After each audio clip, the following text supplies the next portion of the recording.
അവസരം ലഭിച്ചിട്ടും യേശുക്രിസ്തുവിൻ്റെ സുവിശേഷം മറ്റുള്ളവരുമായി എങ്ങനെ പങ്കുവയ്ക്കണമെന്ന് അറിയാതെ നിന്നുപോയിട്ടുണ്ടോ?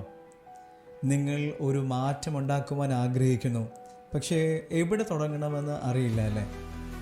ക്രിസ്തുവിൻ്റെ സാക്ഷിയാകുവാൻ ധൈര്യത്തോടെയും ആത്മവിശ്വാസത്തോടെയും സുവിശേഷം പങ്കുവയ്ക്കുവാൻ പരിശുദ്ധാത്മാവിൻ്റെ ശക്തി നമുക്ക് ആവശ്യമാണ്. എന്നാൽ പരിശുദ്ധാത്മാവ് നിങ്ങളുടെ മേൽ വരുമ്പോൾ നിങ്ങൾ ശക്തി ലഭിച്ചിട്ട് യെരുശലേമിലും യഹൂദയിലും എല്ലായിടത്തും ശമര്യയിലും ഭൂമിയുടെ അറ്റത്തോളം എൻ്റെ സാക്ഷികളായി തീരുമെന്ന് യേശു കർത്താവ് പറഞ്ഞു. സാക്ഷ്യം വഹിക്കുമ്പോൾ നാം ഒറ്റയ്ക്കല്ല എന്നതിൻ്റെ തെളിവാണ് ഈ വാക്യം. ധൈര്യത്തോടെയും ആത്മവിശ്വാസത്തോടെയും സുവിശേഷം പങ്കുവയ്ക്കുവാൻ നമ്മെ പ്രാപ്തരാക്കുന്ന പരിശുദ്ധാത്മാവിൻ്റെ ശക്തി നമ്മിൽ പ്രവർത്തിക്കുന്നു. ക്രിസ്തുവിൻ്റെ സാക്ഷികളാകുവാൻ പരിശുദ്ധാത്മാവിനാൽ നമുക്ക് ശക്തി ലഭിച്ചിരിക്കുന്നു. ഈ സാക്ഷ്യം നമ്മിൽ മാത്രമോ നമ്മുടെ സമൂഹത്തിൽ മാത്രമോ ഒതുങ്ങി നിർത്തേണ്ടതല്ല.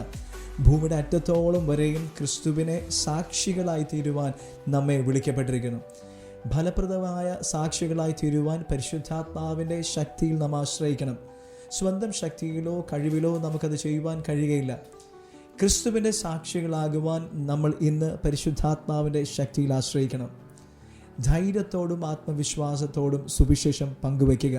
God bless you.